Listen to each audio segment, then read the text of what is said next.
So shut up, step back, and let them talk so you can get better and wiser and stronger. Ray Dalio's book, Principles, he talks about triangulating ideas with believable people. Believability being defined as somebody who's produced the outcome that you wish to produce consistently over an extended period of time. And if you find yourself in the presence of somebody who is believable and you are arguing with them, you should probably be quiet. Yes.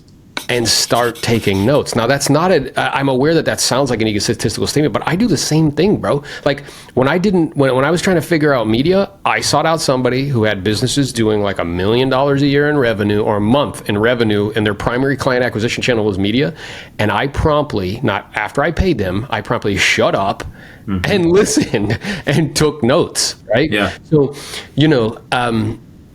I think it's super helpful in terms of like figuring out who you should kind of spend time with and get proximity to. And one of the criteria is that they've consistently produced the outcome you want to produce over an extended period of time, because that demonstrates a skill. It demonstrates like specialized knowledge. It demonstrates a system. And if it's a system, they can teach it to you. And it also demonstrates good judgment, because I think in order to produce that favorable outcome, let's say in our business, like to sell 100 homes a year for 1 year, I mean, it's like winning the Super Bowl. It's super difficult. It's really if somebody difficult. can do that 10 years in a row, there's like, come on, man. Yeah. Like that's like being like the Tom Brady of real estate. You know what I'm saying? So, and that's what I would kind of deduce from that. Okay, that they're believable. Credible, and I call credible. Like you're credible. Yeah. It lends credibility to what you're saying because you've actually done it. You bring up those two things, which is systems and reading, which brings you into word definition, which I think a lot of us don't. And I can speak for me. I didn't have word definition for just basic things: investing, speculating, gambling, with regards to money. Other people would have it in different ways, like in different forms. You don't even know what the definition of the word you're saying actually means. Which is part of the reason why we're not able to produce the outcomes that we want, because there's extreme power in like clarity. So, the book that you're referring to is What I Learned Losing $1 Million. Yes. And he was somebody who, it should be required reading for anybody who wants to invest capital, because he's somebody who screwed it up. And what he says in that book is that, there's infinite ways to make money. There's only a handful of ways to lose it, and they're all psychological. Yes. So if you can figure out what those are, you could avoid them. And really what makes that book worth its weight in gold is the definitions of different terms as it pertains to investing, because the vast majority of people, they throw that word around, not recognizing that that's actually not what they're doing, right? So by getting clear on that definition, and you getting clear on that definition and those definitions, it made you a better decision maker, because now you have filters and you can say to yourself, hey, what is this? Because I remember the way it started is we were on a coaching call and you were telling me about some like opportunity. I'm like, all right, well, I'm going to give you some definitions. And you were calling it investing. And I'm like, okay, I'm going to give you some definitions. And then I'm going to ask you what category this falls in. It was crypto. Yeah. So I gave you the definition of investing, which is the main goal of investing is actually to not lose money, is to preserve capital. And then you get it back over an extended period of time in the forms of dividends, rents, or royalties. So I'm like, does it fit that? You're like, nope. And I was like, okay. The next one is speculating, which is where, it comes from the Latin word spectere, which means to see. I see something out into the future, and the only form of return is that it goes up in value. I'm like, does it fit in that category? You're like, yeah, a little bit. And I'm like, okay. The next one is betting. Betting is like there's a wager, and we place a bet, and whoever's right on that wins whatever the wager is. I'm like, is it betting? And you're like, yeah, a little bit. I'm like, all right, well, the next one is like gambling. And gambling is where it's actually for entertainment. It's not for any other reason. It's not for it, yes. It's not correct. For getting the outcome. It's actually a form of entertainment, and the only way, like the payment for that entertainment is the wager. And I'm like, is it a little bit of that? And he's like, you're like, yeah, a little bit. I'm like, okay. And then I was like, yeah. And then the next one is trading. Trading is where you try to buy for $1, sell for 10. It's a little bit of that. You're like, yep. I'm like, okay. So you use the word investing.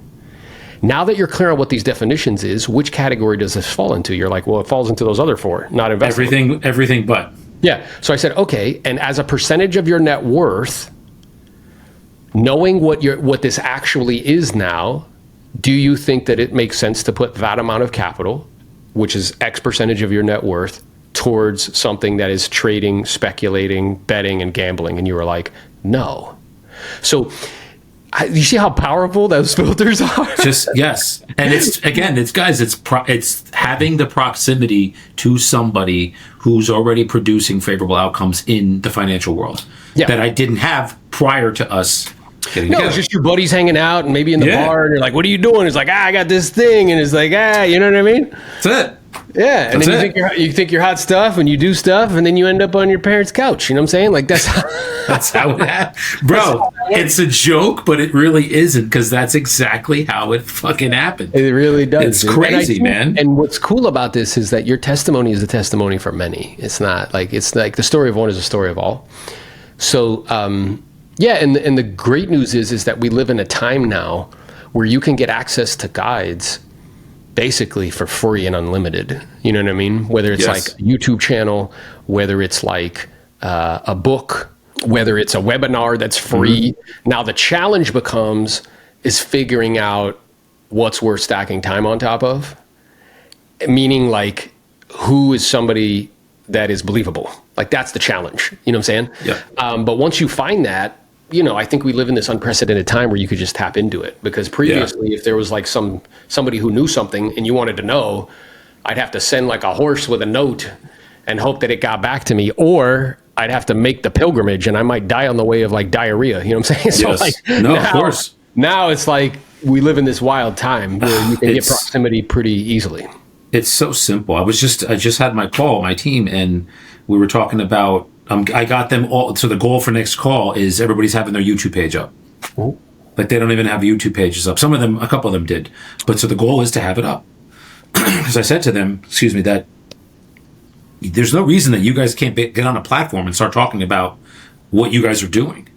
There's no reason. Yeah, or wins that you're having. I think that what happens is we imagine, I don't know, that we need to produce like 0.001% outcome for anybody to want to hear what we have to say. But the truth is specifically in our industry, I was in a high-level mastermind for the top kind of teams with EXP, top 200 teams, which, if they were a brokerage by themselves, would represent the 9th biggest brokerage firm in the United States, just based on units and volume. Yeah. So these are people doing lots of units, right? Mm-hmm. And one of the stats that came from that is that up until June of 2024, 76% of agents hadn't sold one of their own listings.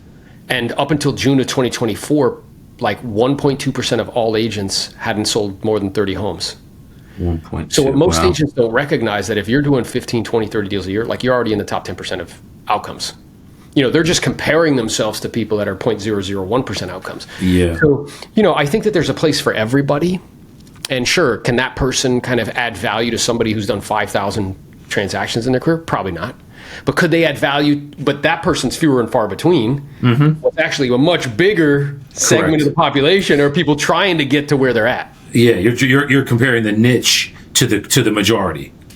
Mm-hmm. And you're in the. I mean, look, and I'll blow smoke up your ass. You're in the niche. Yeah. You just happen to be there. So again, kudos to me, grateful to me that we crossed paths on a fucking whim. That a mutual friend, I was having lunch with her, and she said you should coach with him. Yeah, well, that, and then you also, because at the time it was probably like a meaningful amount of your income. Like it was also, you took a kind of leap of faith. Yeah. Well, I was coming off of another coaching platform. Yeah, let's call it. And, sure. Yeah. And so 5 years on with that one, and then it wasn't for the last 7-8 months. She knew it, that I was coming off of it. I just wanted to get out of it, and then that's when we were having lunch, and she, introduced us. But yeah, so that's, I mean, again, but the common denominator here, everyone, is guys, the word's going to keep coming up. It's proximity. You have to get proximity to somebody. If you're looking to get to X and or to Y, and this person's already been there, again, sit back, be quiet, and listen to what they have to say, and don't ask why. Just do it.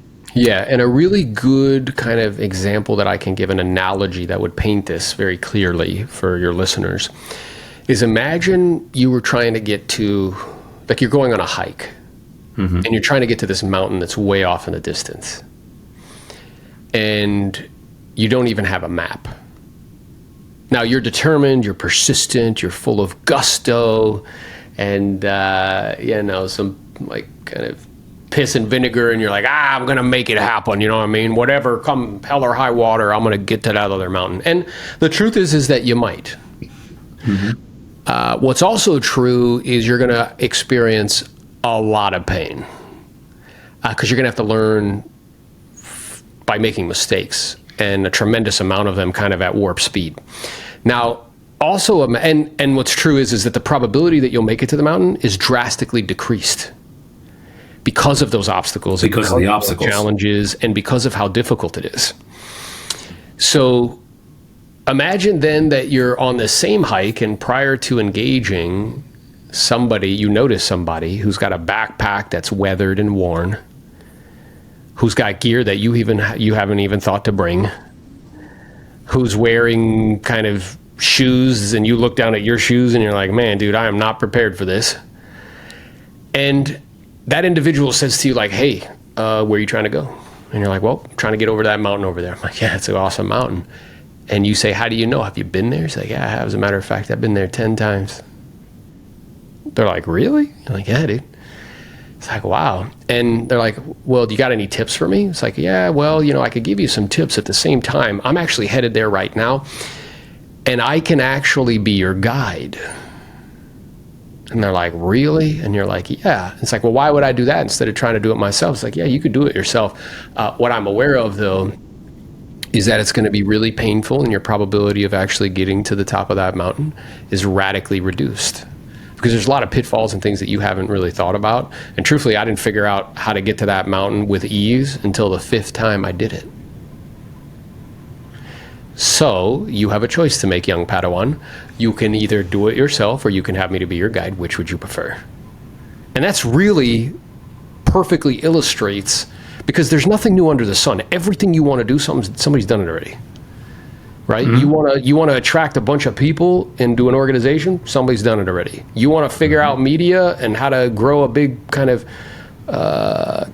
following? Somebody's done it already. You want to learn how to sell courses online? Somebody's done that already. You want to sell real estate in high volume? Somebody has done that already. And I think because we live in such a individualistic society, we walk around, one of the byproducts of our culture is confidence, but I think it's we score lower on like math and science, but what we score higher than anybody else on is confidence around the planet. You mean because of these phones and stuff, or like what's the origin of it, you think? It's just our culture where like we have this I think like my mom telling me I'm so great. Yeah, that, and like this false sense of kind of competency in a way. And I think what ends up happening, which you experienced as a young person, is because remember, nature and the market gives unvarnished feedback. And very quickly you realize, like, wait a minute. Yeah. I'm not the greatest thing since sliced bread. It's like, nah, dude. Yeah. Like, wait a minute. These skills that I thought were valuable, I can only make X amount of money, $35,000, $40,000 a year coming out of college. $50,000 a year coming out of college doing that? It's like, yeah, bro. What skills do you possess that somebody would pay you more? And the truth is nothing. So I think because of that, people have a tendency to falsely believe, it's like a false misperception, that they can figure it out on their own, when they might, but the probability that they will is pretty small. So finding somebody who can help you to filter through the noise. I would tell you regularly, I'm just a shortcut to the library. Like, what do you want to know about? Yeah. And finding somebody who can help you to figure out what's worth stacking time on top of in terms of skills, or in terms of platforms, or in terms of, lead levers, because they've been there, done that sort of thing. It's so tremendously helpful because you can condense decades worth of learning into days, weeks, months, years. You can also radically avoid the following. There's nothing more sad than watching somebody enthusiastically run in the wrong direction. So it's kind of like, let's say the guide is standing at kind of the beginning of that trail in the mountains over here, and let's say the person that they gave that offer to says, well, how much is it going to cost? And they tell them, and like, that's way too expensive. It's like, okay. And they're like, yep, what are you going to do? And they're like, well, I'm just going to do this on my own. They say, great. have at it, team. And they start like aggressively and confidently marching in this path. And what the guide knows is like, oh man, what they don't know is there's poison ivy that's all down that path.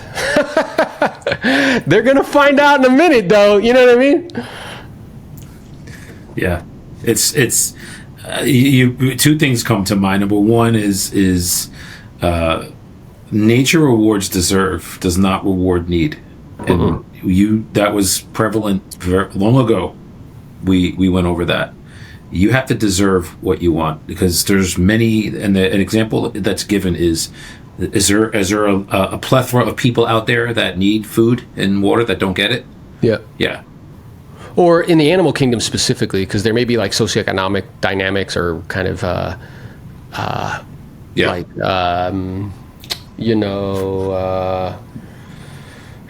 kind of governmental restrictions or things of that nature that restrict access. Yeah. Well, specifically, like when we look at it in the kind of capitalistic system, it's much like nature, where nature rewards deserve in the sense like there's how many animals in the animal kingdom need to eat? All of them. All of them. Which ones get to eat? The ones that hunt. The ones that deserve it. You know what I'm saying? Yes. So, I think that mindset will really help you. And I think the other one that's really helpful, which we talked about regularly, is like, nobody's coming to save you, bro. You know what I mean? Like, if you're imagining that one day somebody's going to have a flag, I remember telling you specifically, I'm like, Dan, because you were kind of like thinking that way a little bit. And I was like, Dan, let me ask you a question. You're like, yeah. I'm like, are you imagining that there's going to be a bunch of people riding horses with a big flag that has your face on it, saying like, hey, bro, we're here to save you. Is that what you're imagining? And you were just like, Yeah, it was an aha moment. But that awareness is helpful. Yeah, I mean, it's imperative. If you're, again, I'll pat myself on the back a little bit here in that when I'm shown a way and something better than what I'm doing, why it does not come out of my mouth. It's just, okay, this is what you need to do.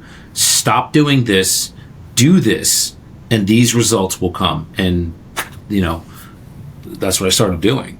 Yeah, and then just stay in the course, bro. So I just know that I'm excited, that we're now partnered together. I'm excited and appreciative of the opportunity to kind of be that kind of person, one of those people for you, because without you, there'd be no place for me.